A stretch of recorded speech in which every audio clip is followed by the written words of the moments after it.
Hey there, Virgo. I am doing a reading for you. These are timeless readings for really whoever finds it, but I am titling it a Virgo reading, thinking of it from that perspective.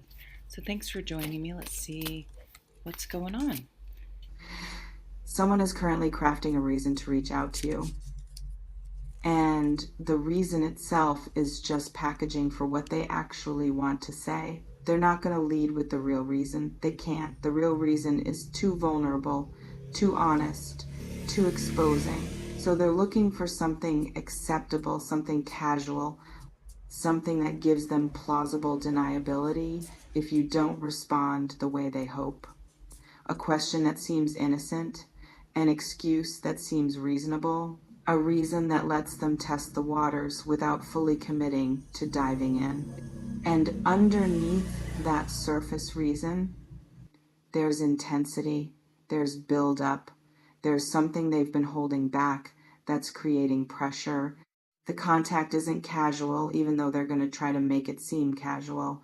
The reach out isn't random, even though they'll present it as spontaneous. They need to talk to you. They want access to you.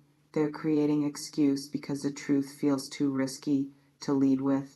But here's what you need to understand. The contact is just the beginning. What they're actually preparing to initiate goes beyond simple conversation, beyond catching up, beyond the surface level excuse they're using.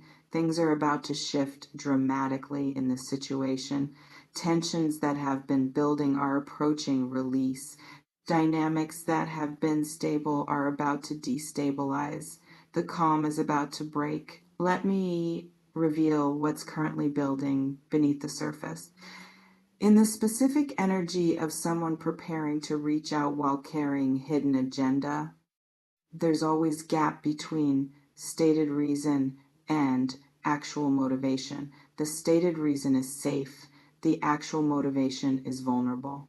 It's possible someone in your reality is operating in exactly that gap right now. They want to contact you for reasons they can't immediately admit. Maybe they miss you. Maybe they regret how things ended. Maybe they've been thinking about you constantly. Maybe they want another chance. Maybe they need to confess something. But leading with any of that feels too exposed. So they're looking for excuse. Some people use practical reasons. I have something of yours. I need to ask you about something. I saw something that reminded me of you. Functional excuses that create legitimate reason for contact without revealing. Emotional motivation. Others use mutual connection reasons. I ran into so and so and they mentioned you. Our friend is having an event. Someone was asking about you. Using third parties as bridge to conversation they actually want to have directly. The person thinking about contacting you might be considering exactly these kinds of approaches, testing different excuses in their mind, trying to figure out which one seems most natural, which one gives them best chance of getting response without seeming desperate or obvious. This reflection invites you to consider who has been conspicuously absent from your messages lately. Let me illuminate what about to go down actually means in this context. Down suggests disruption, change, something that breaks current state, something that can't be ignored or easily managed, something that demands response and creates consequence regardless of how you respond. In the territory of brewing conflict or confrontation or confession, there are often warning signs before eruption, tension building, energy shifting, people acting strange, the calm before the storm where everything seems normal on surface but pressure is accumulating underneath. It's possible you're in exactly that pre-eruption moment right now, where things seem relatively stable but actually multiple forces are converging toward instability, where what looks like business as usual is actually the moment before everything changes, where calm is just pause before chaos. Some situations are about to explode through conflict. Someone who's been holding back frustration or resentment is approaching their limit. Someone who's been tolerating something they shouldn't tolerate is about to stop tolerating. Someone who's been playing nice is about to stop performing and start being real about how they actually feel. It's possible you're about to be on the receiving end of exactly that kind of eruption. Someone contacting you not just to chat, but to confront, to address something that's been bothering them, to stop pretending everything is fine when everything isn't fine, to demand clarity or accountability or change. Or the situation about to go down might be revelation, someone confessing feelings, someone exposing truth, someone admitting what they've been hiding. Not conflict, but disclosure. Not attack, but vulnerability. But equally disruptive, equally demanding of response, equally impossible to ignore. You might experience either scenario, confrontation or confession, attack or admission. Either way, the contact that's coming is catalyst. It's going to shift things, create new dynamic, force choices that weren't necessary before the contact. This reflection invites you to consider what brewing situation in your life feels like it's approaching critical point. Let me speak to what you're sensing that makes you know something is building. Most people can feel when energy is shifting, even if they can't name what's shifting or how they know. There's an electricity, an anticipation, a sense that the ground is moving even though everything looks stable. Your nervous system picks up on changes before your conscious mind can articulate them. In the specific awareness of impending disruption, you might already be experiencing exactly these subtle signals.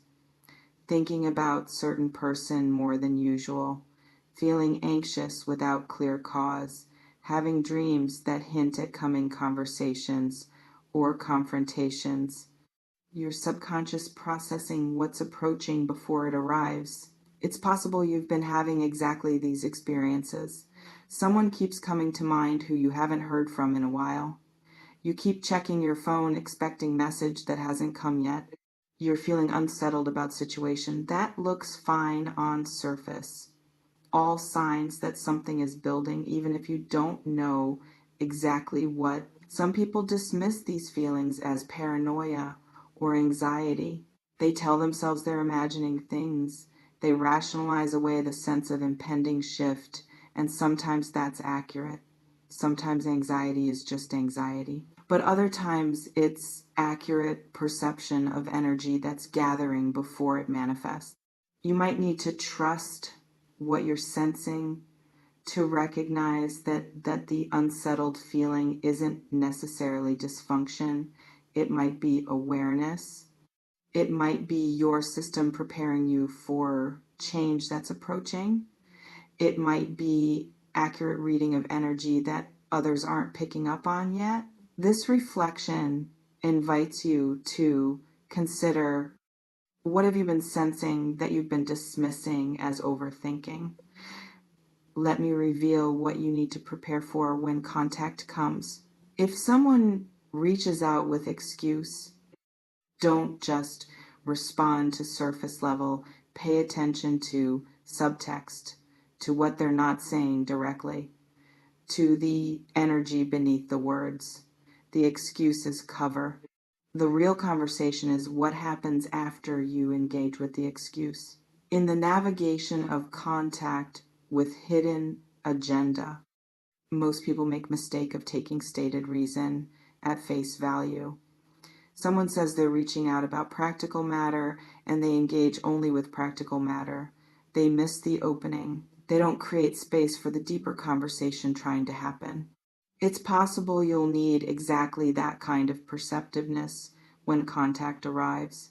Someone will present surface reason, and you'll need to decide whether to stay at surface level or create opening for deeper truth, whether to play along with the excuse or call out what's actually happening, whether to make it easy for them to stay hidden or make it necessary for them to be real. Some people prefer directness. If someone contacts them with excuse, they see through, they call it out immediately. Is that really why you're reaching out? What do you actually want to talk about? Forcing honesty from the start. Others let the excuse play out. They engage with surface level and wait to see if the person will transition to real reason on their own. They create space but don't force. They stay available for depth without demanding it. You might need to choose which approach serves you when the contact comes, forcing honesty or allowing it to emerge naturally. Both valid, both have consequences. This reflection invites you to consider, do you prefer people to be direct with you, or do you appreciate the dance of gradual revelation? Let me address what's about to go down from your perspective. You're not passive in this. You're not just receiving whatever someone initiates and reacting to it. You have agency. You have choice. You can engage or ignore. You can stay surface or go deep. You can give them what they're looking for or refuse to play along. It's possible you need to get clear right now about what you actually want regarding the person who might contact you. Do you want them to reach out? Would you welcome the conversation? Or have you moved on and would prefer they stay gone? Getting clear before contact arrives gives you groundedness when responding. Some people spend so much time hoping someone will reach out that when contact finally comes, they immediately give all their power away. They're so grateful for the attention they accept, whatever terms the other person sets. They forget they have standards, they forget they were hurt, they just want the connection back. But you can want someone to reach out and still require them to show up differently than before, can be open to conversation and still have boundaries about what you will and won't accept, can engage without immediately returning to old patterns. You might need to practice exactly that kind of boundaried openness, being available for honest conversation while maintaining clarity about what actually serves you, not making someone's return easy just because you miss them, not giving access just because they're asking for it. This reflection invites you to consider, what would you need to see or hear from someone who reaches out after distance? Let me close by speaking to what this moment is actually asking of you. Whether the contact comes or doesn't, whether things go down dramatically or fizzle quietly, whether confrontation or confession arrives or stays brewing, you need to stay grounded in your own center, not get swept up in someone else's drama or urgency or need, not make their timing your emergency. May you stay clear about what you want. May you trust your boundaries. May you respond from power, not desperation. The excuse is forming, the contact is building, the shift is approaching. An excuse to contact you? Someone is looking for acceptable reason to reach out. The real motivation is buried under surface justification. About to go down, something is building. Pressure is accumulating. Disruption is approaching. The calm is temporary. The shift is forming. And when contact comes, when the excuse gets delivered, when the surface reason gives way to actual reason, you'll have choice about how deep you let it go, about what you're willing to engage with, about whether you participate in what's trying to unfold. Trust this.